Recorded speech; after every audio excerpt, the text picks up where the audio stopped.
All right, today we're going to talk about GUIs. GUI, GUI, short for Graphical User Interface. So this is where we're first going to talk about the actual look and feel of a program. We're going to escape the command line and unit testing and actually get some visuals to our program. So let's see how to do this. And this semester, I won't be asking you to write any GUIs. So this is more of a lecture just to see more applications of the code, of what you can code, what you can do, and explaining how I built the GUI in the handout code. I don't like giving you code that you are not expected to understand, so I want to at least explain to you how that works. And throughout this lecture, given the nature and what I just said, I will be showing you a lot of like little kind of tricks that you can do in Scala, just some kind of a potpourri of topics, just a bunch of random topics that I sprinkle into this lecture. So enjoy, learn some cool new techniques and some cool things that you can do. So let's talk about GUIs. The library we use for this is going to be, and feel free to make GUIs, and the GUIs that I give you, modify them and play around with it. It's just not something I require students to do for a few reasons. I won't get into all the reasons right now, but they just don't make very good homework assignments for a variety of reasons. For one, how do I grade your GUIs? It gets tough. We can do interviews. We've done that in the past, but I don't know. I just don't see the benefit. I just don't see enough benefit of forcing you to make GUIs. So the library is ScalaFX. This is an interface for JavaFX. So JavaFX is the library we're actually using when we use ScalaFX. And ScalaFX adds a layer on top of JavaFX, which adds some Scala-specific features, Scala syntax to it, so we can use everything that we know in Scala. But we're actually using ScalaFX as a liaison to use JavaFX. So you're always using JavaFX, but you're also using ScalaFX on top of that. So the documentation, I think, for ScalaFX is actually pretty bad. It's there, but the community isn't very large. So there's just isn't much out there in terms of examples, in terms of documentation. For JavaFX, there is a lot of documentation. So with JavaFX, you can find all kinds of documentation, tons of examples. There's tons of resources out there to learn JavaFX. So what I recommend to do, if you want to do more stuff than what I show, I just show you the bare basics today. If you want to do more than what I show you, go find the JavaFX documentation, figure out what the class names are, figure out what the method names are, figure out what the state variable names are, and then convert that into Scala syntax. Take your understanding of the JavaFX documentation, rewrite it in Scala using Scala syntax, and then use those features. So you can use that documentation. Take advantage of the fact that ScalaFX is just using JavaFX. So all of the fundamentals are the same. The class names, what they do, how they function, all that's the same as JavaFX. So find the JavaFX documents, tutorials, and everything, and then just rewrite them in Scala. It's going to help you do a lot more, a lot faster. There's some good Scala stuff. I link a YouTube playlist, a really good one that uses ScalaFX specifically. But beyond that, if that tutorial doesn't do it for you, or that there's something you want to do that is not covered in that tutorial, JavaFX should be your Google search. JavaFX, how do I do this thing I want to do? It's going to get you there. All I remember is JFrame. No JFrames today. JFrames, that's the Swing library, which we won't talk about. I actually taught in a Java class with Swing one time, and I do not like Swing. Do not like it. So this is our goal today. This is what I'm going to use for the lecture example, and this is in the examples repo. So if you want to take a look at my code for this degree converter, you can. But that's what we want to build, is a piece of software with a GUI that's going to convert degrees Fahrenheit to degrees Celsius. So the user inputs the degrees Fahrenheit right here, clicks the button, and out comes the degrees in Celsius. That's our goal. So let's build this up one piece at a time and see how we do this. So first, our first little sprinkling in of Scala syntax that we haven't seen yet is Initializer Code. We've seen that when we create a new object, the constructor is called, and then all of the code outside of any of the methods is called, and that we can use that to initialize a lot of our object when they are created. We can also do this on a per object basis when we create a new object. So say I want to create a new object, I call its constructor, the initialization code of this class is called, but I also want to run an extra bit of code for this specific object. Well, I can add a code block right after the constructor call, and that code will be executed when the object is created. So here I want to create a new physics vector with coordinates 1, 2, 3, and then I have initializer code where I can change the state variables and call the behavior. I can access everything for this object. And here I'm going to say y equals 10 instead of 2. When I print out this vector, I'm going to get 1, 10, 3. So this code is executed after, as the object's being created, after all the other initialization code is executed. This is the same as this .y. I can access all the state variables with this syntax. The Scala FX library uses this extensively, or I shouldn't even say the library, but the way we're going to use the library and the way it's used in all the documentation, because there's a good reason to do this, is going to use this initializer code. So the library, instead of having constructor parameters, since there are so many state variables with the GUI components, there are no constructor parameters, and then you're expected to use this initializer code to set any values that you want, as opposed to saying new physics vector and then saying sample vector.y equals sample vector.whatever equals. Instead, we're going to use this initializer syntax for these GUI elements. So let's see our first app, our first GUI, our first app with a GUI, and take a look at how we're going to build this. So first, we're going to extend.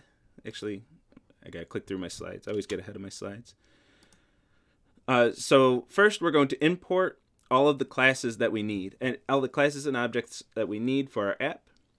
For this, we're going to import from the Scala FX library. Since this is an external library, this is not built into Scala or Java, we're going to add this to our POM and install it through our POM so we can get these imports working. If you're using the POM from the examples repo, you already have Scala FX all set up for you. You've already ran Maven, so you already have Scala FX running.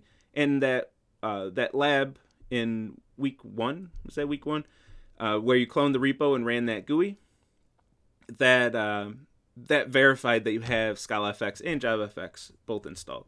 So all these imports will work. We need to import all of the stuff that we need. Pretty sure you've seen that this GUI. Maybe you might have ran it week 1 in lab. Next, we're going to create our object.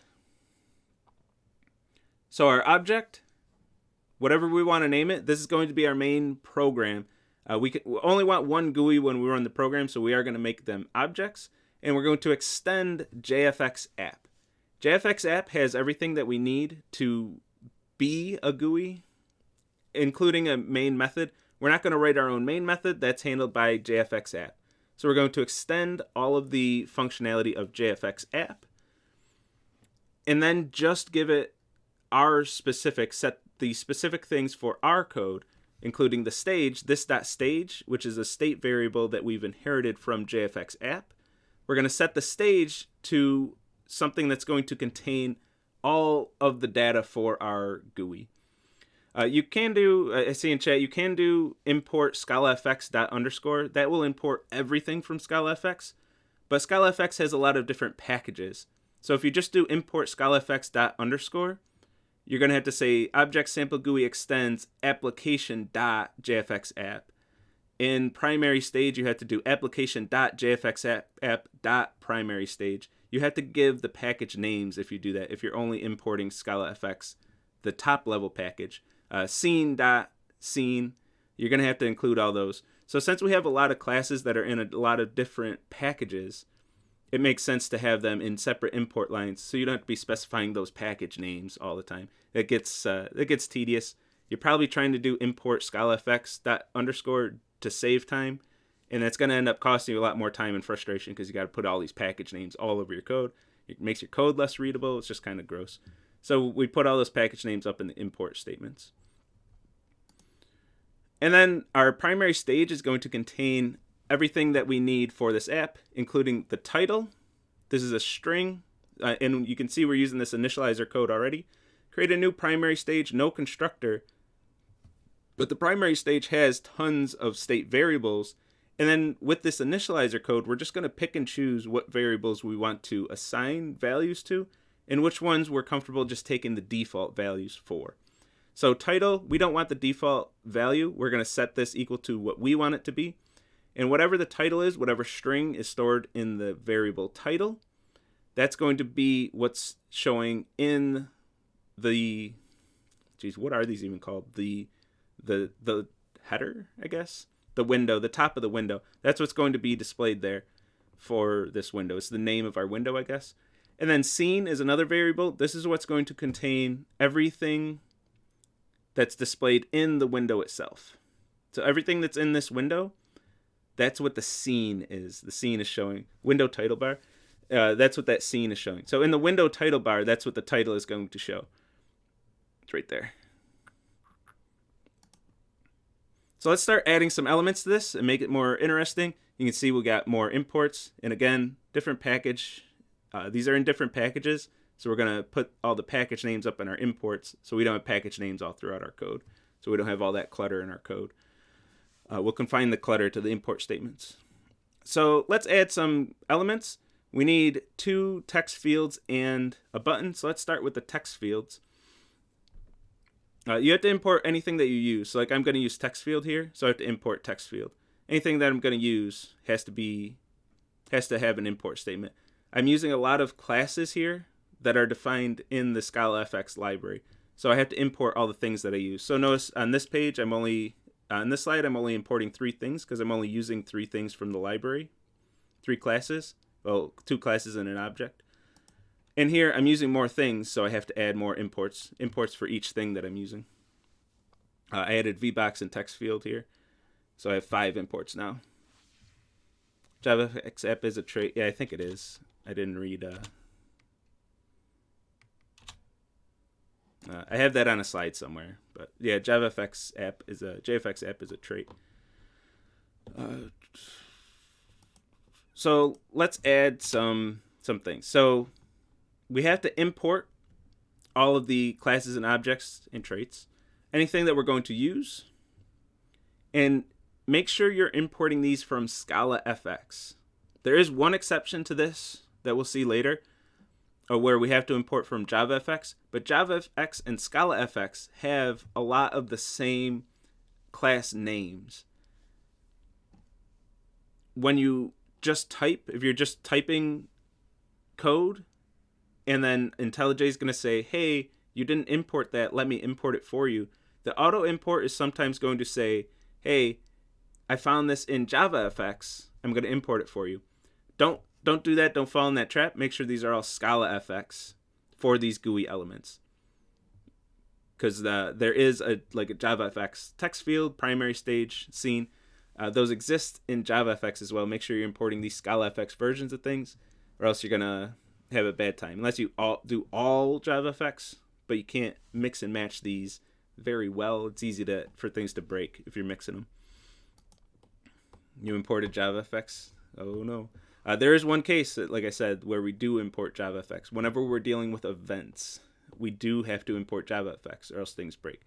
So don't ask me why it's set up like that, but I've gone through the hours of frustration going, why isn't this working? So I'm going to pass that knowledge on to you so you don't have to go through that frustration. So we have our imports, and let's create our 2 text fields. This is going to give us this GUI over here. For these text fields, we're going to use the initialization code again.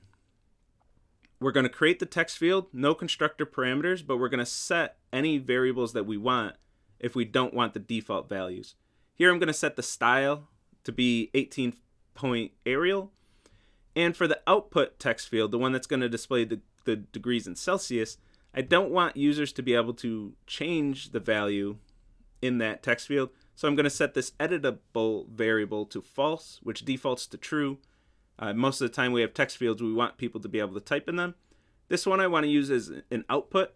I don't want people to be able to convert their Fahrenheit to Celsius and then overwrite the answer. It just seems weird for a GUI to be able to do that. So I'm going to not let users edit the output text field. Now we could add these directly to the scene. You can see the scene is going to take a list of elements. We can actually add these displays directly to this list of elements, but we typically don't want to. And the reason for that is we want to control the layout of our GUI a little bit more than that. If we just add these input and output display to the list of content of the scene of the stage, then it's unclear how those elements will be displayed. We want to control that a bit, so we're going to create a vertical box. Again, we have to import this. We're going to create a vertical box, again using this initializer code, set the children of that box, which is all the elements contained in it, to a list containing our input and output displays. And then we're going to add the vertical box to our scene. What this does is displays all of our elements vertically in the order in which they appear in this list. So we're going to have input display, and then below that we're going to put output display. And you guessed it, there's also an H box if you want to display these horizontally. If you want input display and then output display, you can do that just by changing this V to an H and you're done. And changing the import. The style and editable variables, they're inherited from the text field class. So a text field class has those state variables, and then we're setting the values of them. This is the same. I usually exclude my this dot when it's in the initializer code because it's implicit that all of these are state variables. But I could do this dot editable, where this is a reference to the object that's being created, which is of type text field, which has state variables, editable, and style. If you can follow that whole sentence, you're doing great when it comes to classes. You're doing pretty good with that. So this is going to control the layout, and then we add our elements to the VBox and the VBox to the scene. Now we can add input display and output display directly to this list, which is part of state variable of the scene class. And even though those are of type text field, vertical boxes of type VBox, we could also do an HBox. For the point of sale GUI, I use a grid system, a grid layout. Even though those are all different types, the scene's content is going to take a list of any of them all mixed together or whatever. It doesn't care, because all of those types, text field, VBox, HBox, grid layout, all of these different types, graphics, circles, and rectangles that we'll see later, all of those types extend jfxs.node, this class. Or actually, this is probably a trait as well. But they all extend jfxs node, and content is a list of jfxs nodes. This is polymorphism. The fact that content doesn't care, this list of stored in content doesn't care what actual types it gets, as long as they extend JFX, this thing, as long as they extend node, content doesn't care what actual types there are. So we can mix text fields. I'm not here, I'm just adding the vertical box, but this list can take any GUI element as long as it extends node, because this is a list of nodes. Can someone say what sentence he said? And we're doing well if we can understand it. It was, where did we import nodes? We didn't. Text field does. Since we don't interact with the node, directly, we imported text field, which extends something else, which extends node. There's a long chain there. So we don't have to import node because we don't have a variable of type node. If I change this to node, then I would have to import node. But since I don't directly work with that type, I don't have to import it. But text field or whatever text field extends has to import it. Scene has to import it because it has a list of node. So those classes import it, and I import those classes. So by transitivity, my program does import that, but not directly in my class, my object. The sense was I can do this dot editable because these are state variables of the text field class. So I'm using this initializer code to set the values of editable and style, which are state variables, which are part of the text field class. And this dot, I could do this dot. This is a reference to the object that's currently being created. So when we're in this block, the object that's being created is the new text field that's being created. That's the this that's currently in scope. That's a mouthful that runs over, it touches on like every topic that we've talked about so far. Most of them anyway. So if you're doing good with that sentence, you're doing perfectly fine. If part of that sentence lost you, don't panic. You just got a little more studying to do. You'll get there. So this list is of type node, and it can contain anything that extends node. There's a difference between state variables and global variables. I have never talked about global variables in this class, and I have talked about state variables. Actually, I did talk about global variables just because someone asked, but we don't have global variables in Scala. Don't exist. Can't do it. So, because you should never use global variables. Why would you use a global variable? For goodness sake. So, okay, we got our text fields. Now, let's take this to the next step. I'm tired of studying. Hey, you get at least in this class, you get a break next week. Let's add our button to this. So we're going to use the same style, the same syntax, same initializer code. And with the button, and notice I'm excluding my imports just to reduce clutter on the slide, but I'd have to import button as well. And now I'm going to choose which state variables I want to override from the default behavior, which is going to be, in my case here, min width, min height, which is going to control the size of the button. I want this button to be 100 by 100. These are minimums. The actual button can be larger, specifically if I have more text than fits within the min width that I provide. This can get wider if I have degrees Fahrenheit to degrees Celsius. This button's going to expand to fit all that text. But I'm going to set the minimums, so my button will at least be 100 by 100 pixels. The font and the text is what's displayed on the button. I'm going to add that to my VBox, put it right in between my two text fields, and it's going to appear vertically right in between them. Yes, there will be office hours next week. Change it to 200 pixels. You can change it in the examples repo. Gives you OCD. Yeah, I feel you. I don't make pretty GUIs in this class. I'll tell you that much. Or ever. Button comes with CSS. It's like somewhat CSS style, and I actually think there is a way to actually write CSS for these buttons, I believe, if I'm not mistaken. So this does strongly resemble CSS. If nothing else, it at least took inspiration from CSS. You find the AO standing on top of your body if there's no office hours. No, we got office hours next week. All right, cool, but this GUI don't do anything. It looks pretty. Well, no, it doesn't look pretty, as we already established. But it exists. It doesn't do anything. You can run this program, this code as it's shown. You can click this button for days. It's not going to do anything until we write some more code. So we need this button to actually do something.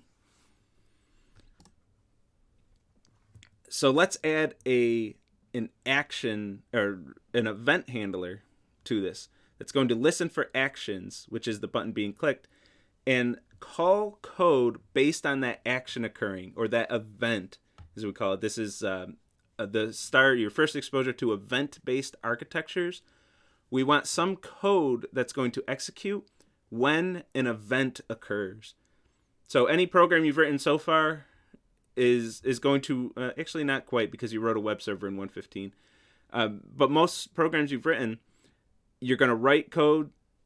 You have a main method. Code executes starting at the first line of the main method and then runs line by line by line until you hit the closing brace of the main method, and then the program ends. With GUIs, we do things a bit different. We have a GUI that's going to run somewhere in the code, in the library in our case here.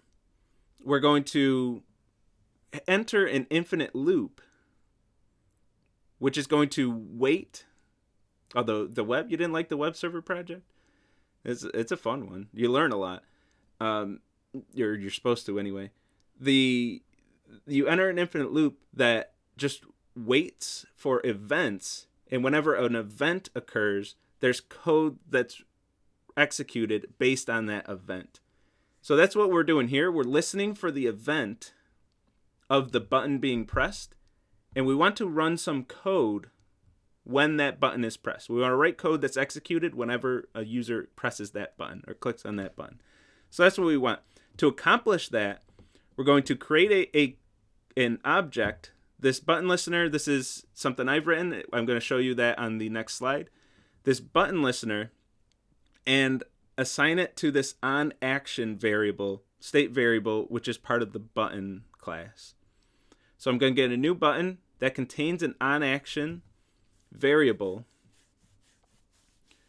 and this onAction is of type event handler of action event. When the user clicks the button, that is going to create an event called an action event. It creates an action event object containing all the information about that button press, and then sends that to onAction, sends that event to onAction and says, hey, handle this event. This event just occurred, do your thing.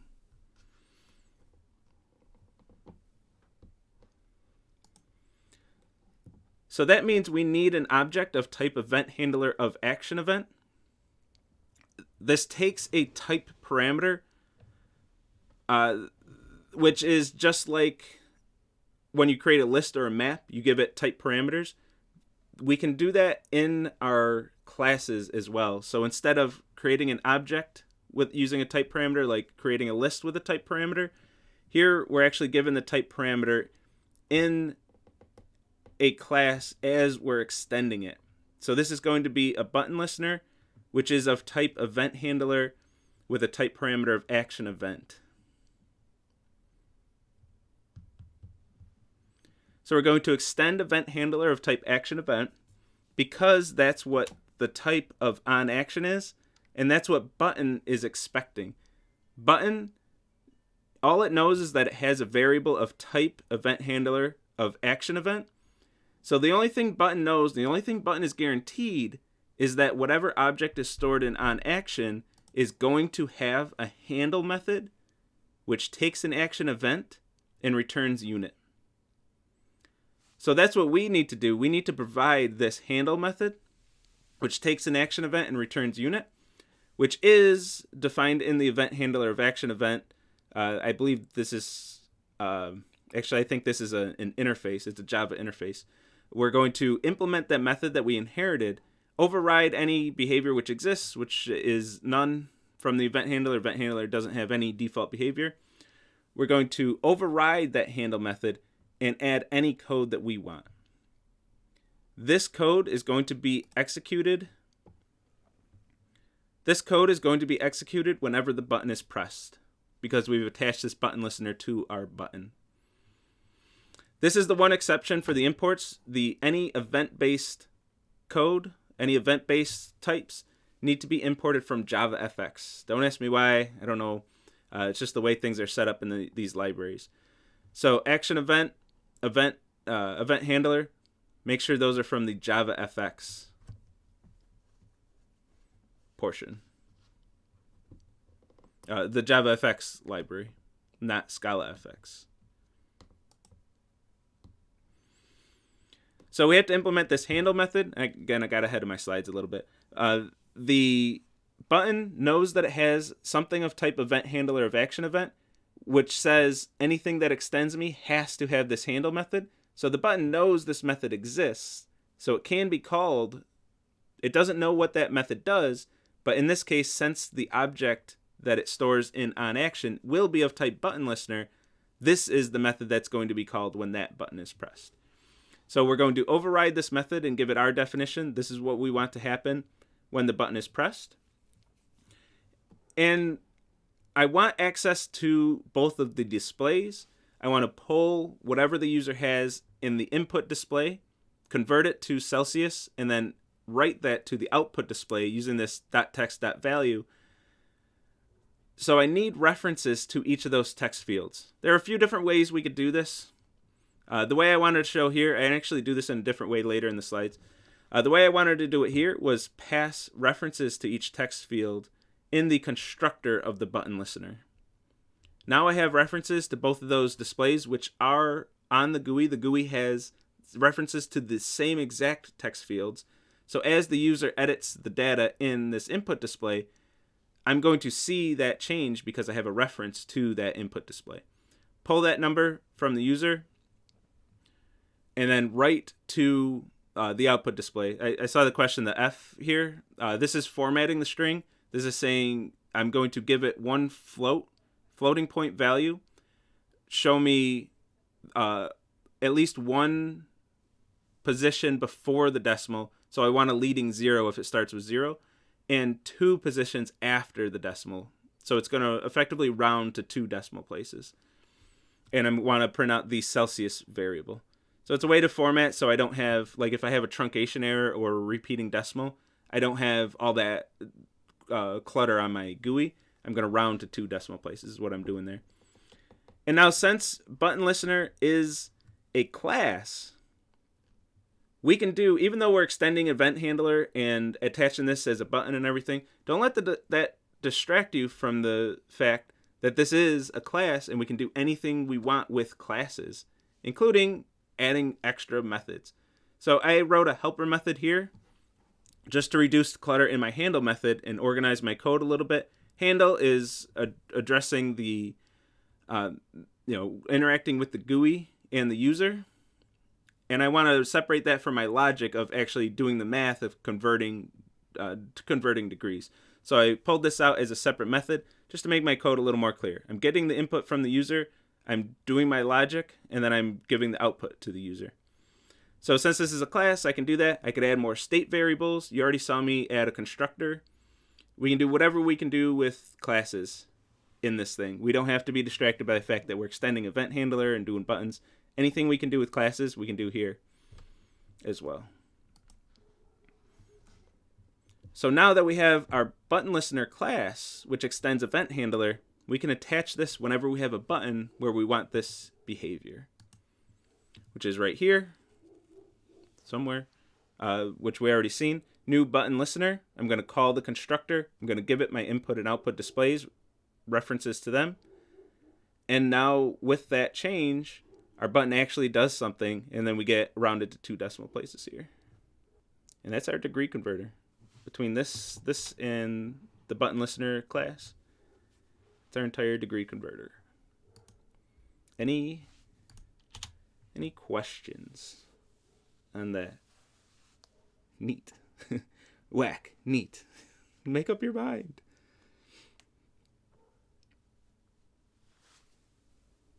Yeah, GUI will not be on the interviewer quiz, but thank you, bad boy, for asking that yet again. I've only answered that like twice maybe today. Maybe only twice. Make it 3 times now. Yeah, you can add background images. I'm not going to do anything fancier than that, but you can add background images. That's something I'd recommend you look at the JavaFX way of doing it. Read the image from disk and then add it to your GUI elements. You can add images.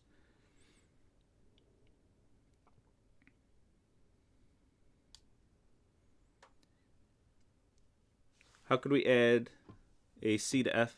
Yeah, we could do a C to F button right here, and then convert both ways. And we had to get rid of this editable false, but we could add that button too. We would what I would do is add an H box, add both the buttons to the H box, and then right here instead of button, add the H box containing the 2 buttons. Is one way we could do it. Once that gets too complex, you can move to the grid system like I do for the homework handout. Am I behind if I'm on lecture objective 4? If you're on lecture objective 4, yeah, you're behind. If you're on lecture task 4, then you're doing fine. Great, cool, buttons, neat. But what if we want graphics? What if we want more than just like forms and stuff like that? Let's talk about graphics. The first thing I got to mention with graphics, the first thing that I don't know, tripped me up for a while, is the y-axis is inverted whenever you're talking about graphics on a computer. So the screen that you're looking at right now, the origin of that screen is the upper left corner of the screen. That's 0, 0. X goes in the direction we would expect, but Y is inverted. So as we go down the screen, that's an increasing Y. So this is 0, 0. This is increasing Y, increasing X. So whenever you increase Y, you're always going down the screen. This is true for images, movies, screens, displays, anything. The standard is for the upper left corner to be 0, 0. Don't ask me why, it's just the way things work. It's inverted from what we expect in like math class. We always have the origin down here. And then Y goes up. Now origin's in the upper left and Y goes down. It's no Z, unless you have a 3D screen. Unless you have an Oculus or something. That's specifically for the screen. Like even 3D graphics are rendered as 2D images. You have a 2D screen still. There's no Z. So let's add some shapes. To actually create these shapes, pretty straightforward. I'm not going to talk about too much here, but we're going to say new circle. Circle is a class that exists in ScalaFX. Rectangle is a class that exists in ScalaFX. And then we specify whatever values we want to change the look of these things. So for a circle, we're going to specify the location of the center and the radius and the color. We're going to get a circle. The rectangle, we specify the width and height, where the upper left corner of the rectangle is, and also the color. So notice the circle is defined by specifying its center and radius. And the rectangle is defined by specifying its size. And then translate X and Y is going to start, for example, this starts in the upper left corner of the screen, translates 60 pixels to the right and then 10 pixels down. That's going to be the upper left corner of the rectangle, and then it's going to draw a width of 60 and a height of 40 from there. So if you're drawing rectangles, you're trying to get them in the right spot, you got to know how this is interpreted and where that's going to show. So we could add these directly to the scene like we did before, but we usually add all of our graphics to a different element. I'm using a group in this case. I'm going to add all my scene graphics to a group, and then add that group to the content of the scene. I'm doing this a little bit different syntax. I'm not using the initializer code, just to show you another thing where if I still want to change these after running the initializer block, I can use scenegraphics.children.add and add more things to this. We could have done the same thing with the buttons before, the buttons in the text fields. So we can add these after, and that's going to be important if we want to add more elements to the GUI after it's been initialized. So we have this example. We're going to do a few extra things here. One is specifying the height and width of the window. With the degree converter. With the degree converter, we didn't specify the height and width of the window because the window just shrank to the smallest size it could be while still displaying all of the elements. So we didn't really have to care so much. Once we have graphics, we don't want that behavior because what if, say, we're building something where these graphics move around, which why wouldn't we? If we're having graphics, we want them to move around a bit, right? In most cases. So if we want these to move around, we got to specify the area that they can take up. So I'm going to specify the window area in the scene through its constructor.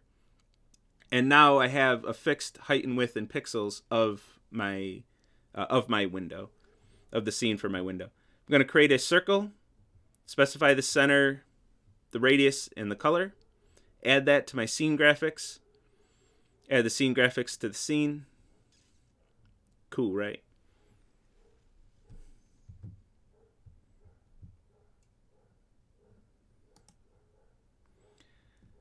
But there's a little code there that I didn't mention. We have a little thing called an action timer here. This is a method that takes a function or a method. You can actually give a method to this that takes a long and returns a unit. And the action timer, when we say action timer, give it a function, which we'll learn all about when we talk about functional programming, takes a function, and then when we start it, it's going to attempt to call this function 60 times per second. So JavaFX, ScalaFX, GUIs, they naturally run at 60 frames per second. So we're going to add this action timer that calls this method or function 60 times per second if possible. If you write a really crappy, inefficient method and it doesn't finish in a 60th of a second, it can't. But it's going to call that 60 times per second. The long that it takes is going to be the epic time in nanoseconds. I don't want to... we only got 7 minutes. So I won't talk about that much, but it gives you the definitive current time. So with that function, you can add animations to your graphics, is effectively what you get. So with this one, in my update function that I'm given to the action animation timer, I'm going to rotate all the rectangles by 0.5 degrees, by half a degree. So 30 degrees per second. But wait, we don't have any rectangles, and it looks like there's some extra code here. When I have this all rectangles, which is empty, I'm rotating all the rectangles, but how do we actually get rectangles on this GUI? I never added any rectangles, so let's add some dang rectangles. So to add rectangles, I'm going to let the user do this. And this should sound familiar. This is the GUI that you played with in week 1 for lab, just to test the repo and your Scala and Java setup. Is I want to let the user click on the GUI to be able to add these spinning rectangles. So to do that, I'm going to add an event handler of type mouse event. So same type of event handler as before, except I'm handling a different type of event. So this type parameter is going to be what the handle method takes. And I'm going to react to mouse events in my scene directly. I'm going to add an event handler to my scene, which listens for mouse events.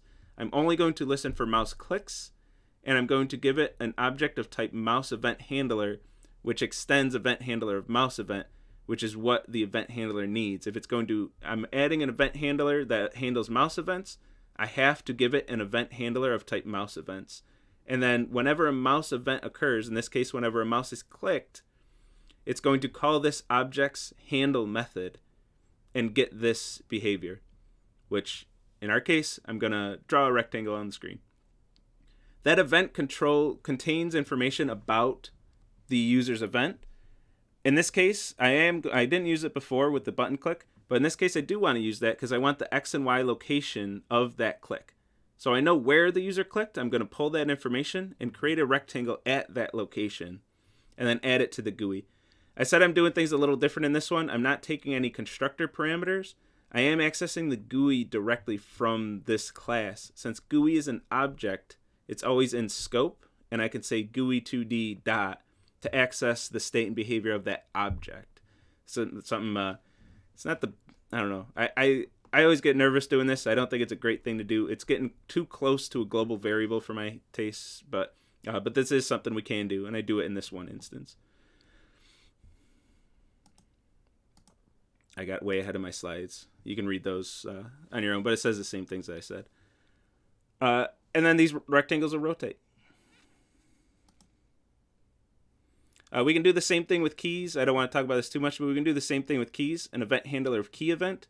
Add an event handler of type key event. Whenever a key is pressed, call this key event handlers, which is of type event handler of key event, handle method.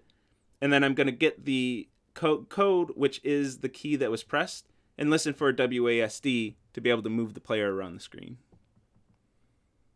I want to get to the actual code, so I don't want to spend too much time on this. Cool. We got to the end there.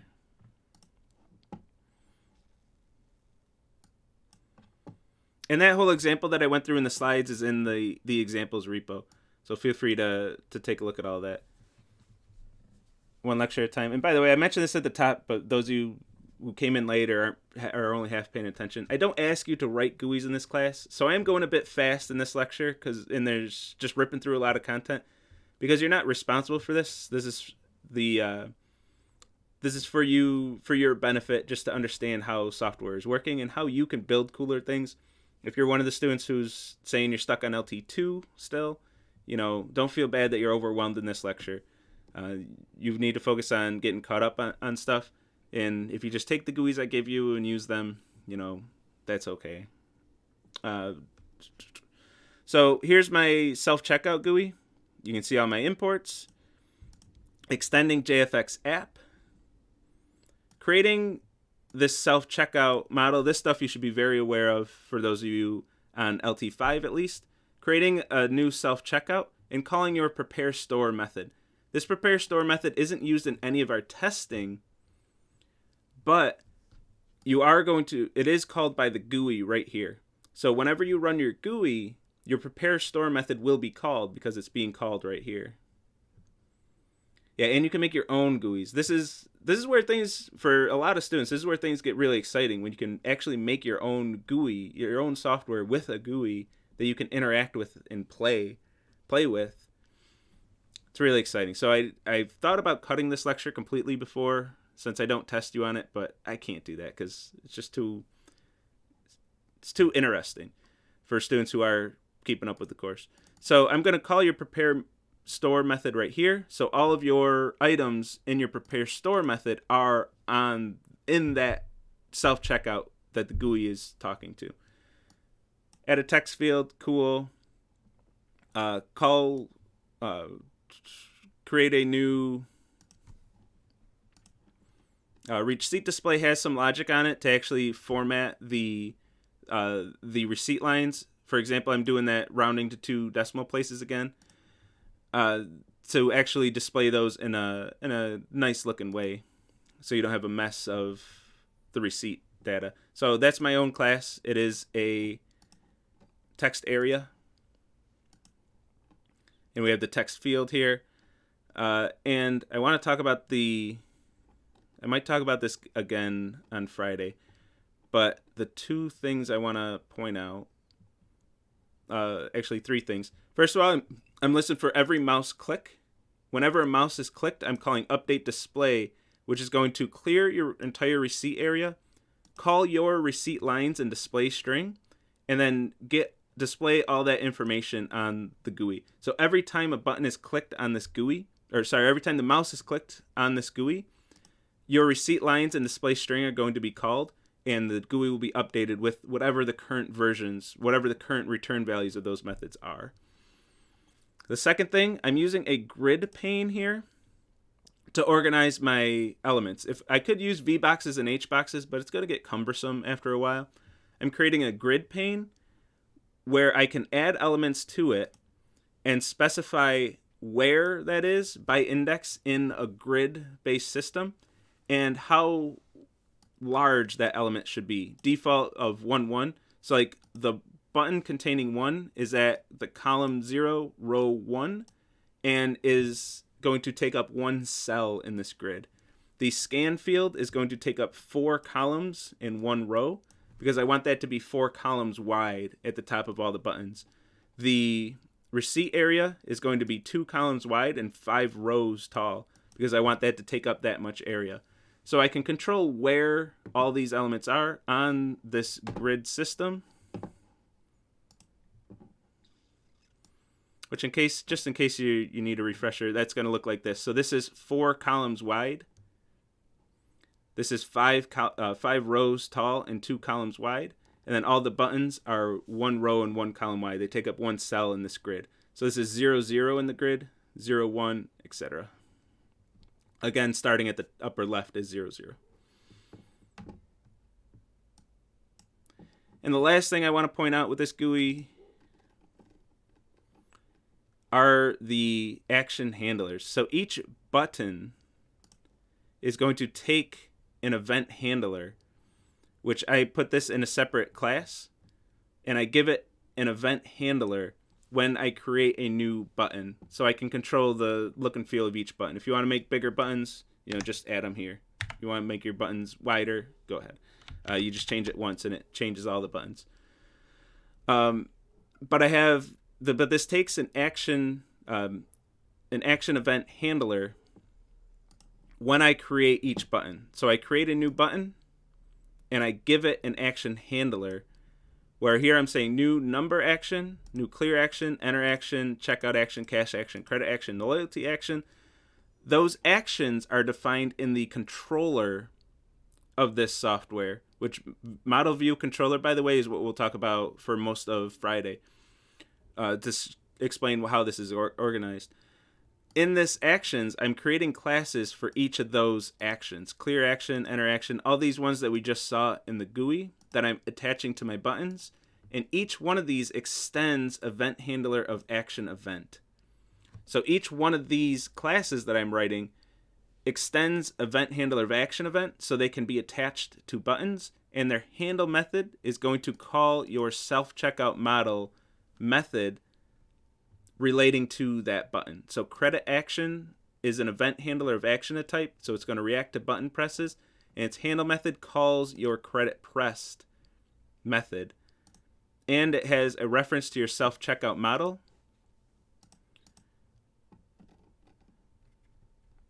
which is the model that was created up here and called prepare store on. So each one of those action events has a reference to your self-checkout object, and it's going to call your methods, and that's how the GUI interacts with your code. That's how these methods are being called through those button presses, is through the controller event handlers and through the GUI buttons, attaching those handlers to the appropriate buttons. For your assignment, the view, anything in the view package or the controller package, you shouldn't be editing at all. That's an easy way to break Autolab. None of this should be edited at all. Autolab is only going to look for the code in your model package.